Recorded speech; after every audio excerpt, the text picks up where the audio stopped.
হয়েছে। এখানে যদি এখন 200 জন পুরুষ বসে থাকলো হয়তো বা এই দৃশ্যপট দেখতে হতো না। 40 পুরুষদের বসে থাকা এবং নারীদের বসে থাকার মধ্যে যে পার্থক্য সেটা রাষ্ট্র আমাদেরকে চোখে আঙুল দিয়ে দেখিয়ে দিয়েছে।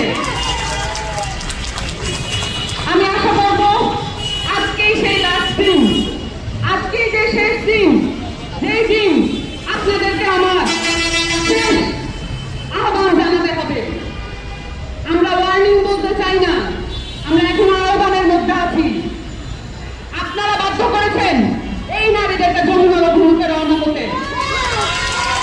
আপনারা বাধ্য করেছেন এই নারীদেরকে 40 দিন অবস্থান করতে।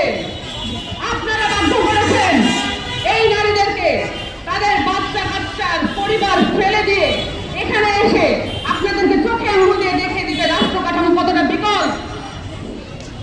অবশ্যই 48 ঘন্টার মধ্যে এখানে এই নারীদের যত ধরনের সুযোগ সুবিধার অভাব আছে এবং তাদের বেতন যে কেটে নেওয়া হয়েছে, এবং আপনারা জেনে থাকবেন, আমি আরেকটা বিষয় বলি, এখানে যারা জুন মাস ধরে অবস্থান করেছেন সকলের বেতন কেটে নেওয়া হয়েছে আরো একবার। এই ধরনের অমানবিক রাষ্ট্রবিরোধী কার্যকলাপ বলবো আমি এটাকে।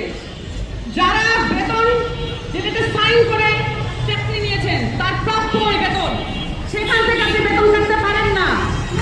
আপনারা যখন সমস্যার সমাধান করেন না তখন এই নারীরা রাস্তায় উঠতে বাধ্য হয়েছে। 1000 বা 1100 নারীকে রাষ্ট্র যদি কর্মসংস্থানের ব্যবস্থা করতে না পারে এই রাষ্ট্র আমাদের পণ্য হিসেবে উপরে ফেলতে হবে। অবিলম্বে তথ্য আবাদের 3টি দফা সম্পূর্ণরূপে মেনে নেওয়ার জন্য 48 ঘন্টা আলটিমেটাম দিচ্ছি। আপনারা যদি না মানেন তাহলে এই তথ্য আপারা তাদের সাথে সংশ্লিষ্ট যারা যারা এই তথ্য আপা প্রকল্প থেকে উপকৃত হয়েছে সেই নারীদেরকে নিয়ে প্রেস ক্লাবে উপস্থিত হবে। আপনারা এটা ঠেকাতে পারবেন না। আবারও বলে দিচ্ছি, অবিলম্বে তাদেরকে নিয়ে দ্বিদলীয় বৈঠক অনুষ্ঠিত করেন এবং তাদের সকল দাবি মেনে নিন। যদি মেনে না নেন তাহলে তাদের এই চলমান অবস্থান চলমান থাকবে।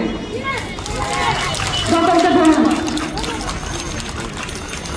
ধন্যবাদ জনাব সামান্তা শারমিন।